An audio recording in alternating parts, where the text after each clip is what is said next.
akan berkembang seperti apa itu memang butuh waktu yang lama untuk mengetahui traction-nya. Nah, jadi pengalaman pertama membangun ini dari awal itu memang dari awal mungkin simple gitu ya, tetapi kemudian dari semakin kesini kita makin menyadari ternyata kompleksitasnya makin tinggi karena datanya menjadi sangat kompleks. Misalnya seperti ini, jadi teman-teman bisa lihat di covid19.box.id. Nah, misalnya ini kita lihat yang di dashboard analitik ya. Nah, di sini kita bisa melihat ini bentuknya tampilan dashboard, tapi nanti next time saya akan tunjukkan proses di dalamnya sehingga nanti teman-teman punya bayangan bagaimana itu bekerja. Tapi sebagai bocoran memang di belakangnya big data engine-nya bekerja sangat keras gitu ya setiap hari. Nah, itu mungkin kalau nanti sempat saya tunjukkan fasilitas di lab sistem komputer dan jaringan yang melakukan proses data gathering-nya, kemudian data cleansing-nya secara otomatis setiap hari, dan kemudian sampai menghasilkan visualisasi yang saat ini muncul. Nah, jadi semacam itu.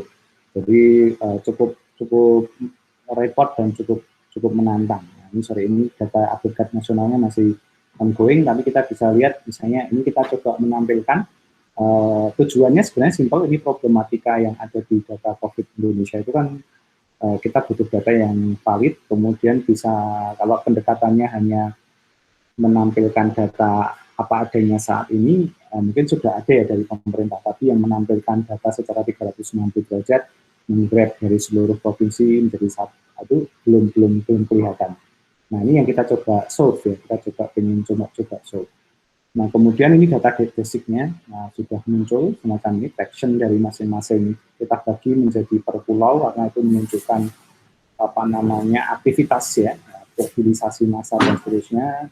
Nah, ini dari sini kita bisa kemudian menangkap apa sih sebenarnya yang terjadi gitu ya. Nah, kemudian ini ada juga semacam proyeksi ya, kita melakukan proyeksi ini untuk mengetahui sebenarnya polanya so far itu seperti apa. Jadi kita belum berani melakukan apa istilahnya itu membuat prediksi kapan turun gitu ya, tapi lebih untuk melihatkan bahwa pola yang berkembang saat ini itu bentuknya arahnya seperti apa, sehingga kita mengantisipasi ke depan itu harus lebih hati-hati, misalnya semacam itu. Jadi semacam itu. Mungkin di browser saya agak cukup berat ya karena aksesnya harus ke UGM, nanti teman-teman mungkin bisa explore sendiri. Nah, kemudian itu yang terjadi. Nah, kemudian ini cukup banyak analisis dan sebenarnya to be honest, ini datanya cuma satu dataset.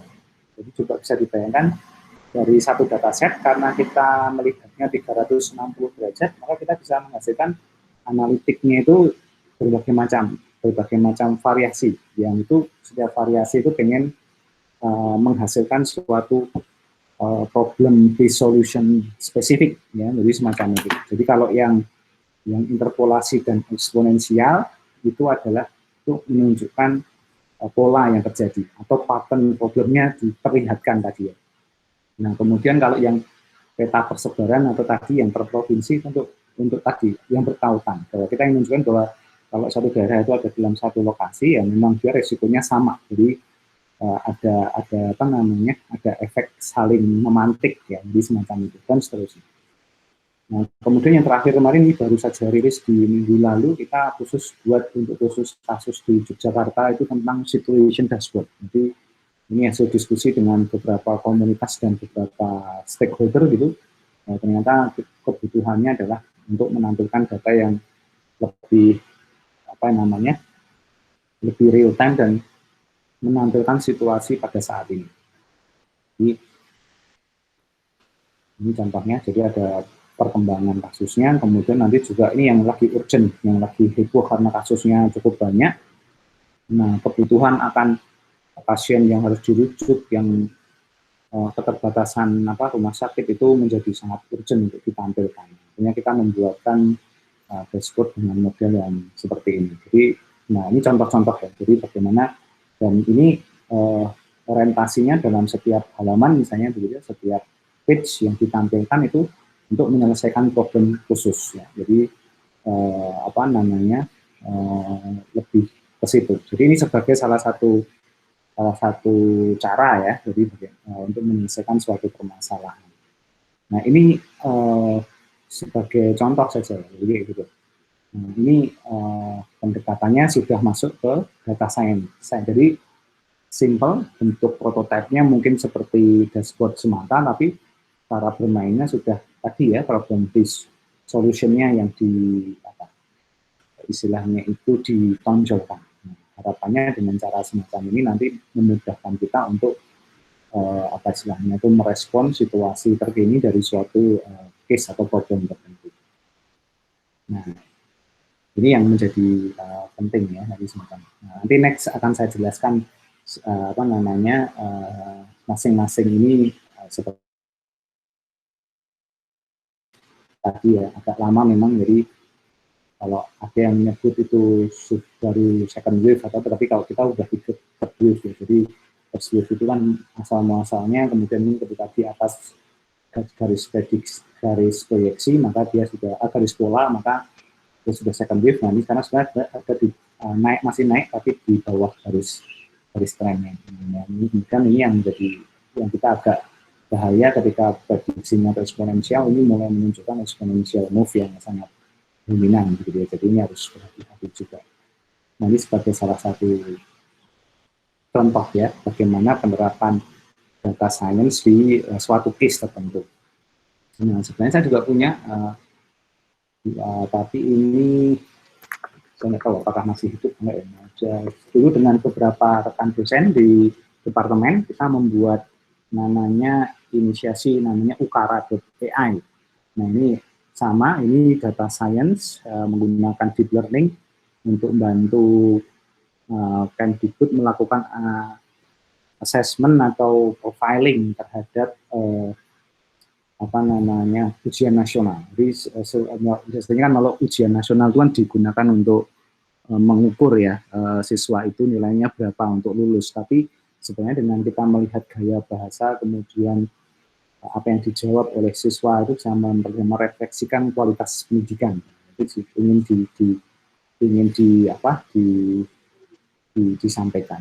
Seringnya ternyata masih di-off-kan sama mereka, belum bisa diakses secara publik. Nah, ini juga menarik sebenarnya digunakan untuk penggunaan data science. Ya. Nah, kemudian saya juga punya yang contoh misalnya untuk disaster, itu beberapa proyek mungkin sejak 2016-2017 gitu. Nah, ini digunakan untuk disaster bencana tanah longsor. Nah, ini kita membangun tadi, ini benar-benar ini semua dibangun sendiri. Kita bangun sensor gitu ya, kemudian mengumpulkan data, dikirim melalui internet ke kampus, kemudian kita mendisplaykan dashboard data untuk menampilkan kondisi yang terjadi di lapangan mengenai potensi longsor yang akan terjadi. Ini lokasinya ada di Wonogiri.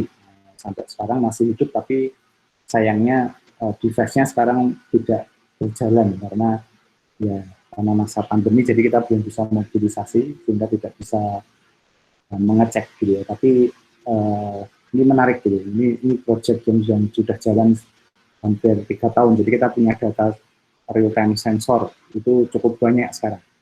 Jadi sampai ini kalau mau proses begini kita biasanya browser kita yang bermasalah, data yang sangat banyak. Nanti akan saya gunakan ya. Jadi mungkin minggu depan kita akan mulai satu selain membahas tematik tertentu, kemudian use case atau diskusinya akan kita gunakan beberapa proyek yang sudah kita jalankan. Nah, nanti kita diskusikan, kemudian kita coba elaborasi bersama, siapa tahu kita bisa ada ide untuk menginvestasi ya. Dan boleh nanti dari proses ini rekan sekalian gunakan untuk mencari inspirasi untuk nanti misalnya mengerjakan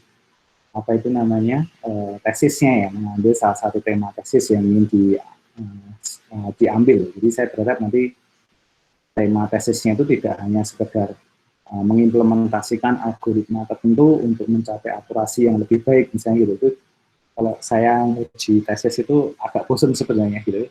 Jadi cuma mengulang-ulang gitu ya. Tapi kalau kemudian ada ditautkan dengan problematika khusus semacam ini atau di tempat kerjanya, Karena ini mahasiswa kelas khusus kan ini ya, ada aktivitas kerja biasanya dan segala macam, itu akan sangat menantang, kan sangat bagus banget. Jadi ada case realnya itu akan sangat bagus banget. Jadi itu yang nanti akan kita coba dorong gitu ya, sehingga nanti lebih mantap lagi. Baik. Itu sebagai contoh-contoh. Nah, silahkan kalau ada yang ingin istilahnya itu diskusi.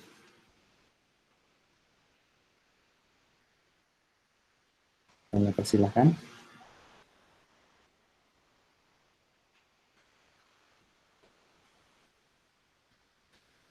Oke. Nah, kalau tidak ada, maka nanti saya informasikan nanti untuk tautan materi untuk sementara itu akan saya letakkan di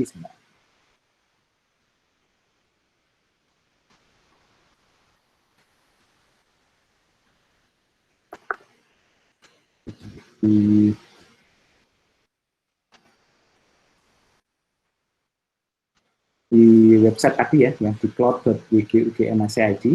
Nanti saya akan tambahkan di data science ini materi dan juga penjelasan dalam bentuk recorded video di sesi hari ini. Nanti tapi mohon ditunggu karena nanti biasanya saya harus melakukan proses hasilnya itu mengunggah ke YouTube misalnya kayak gitu ya. Nah, nanti bisa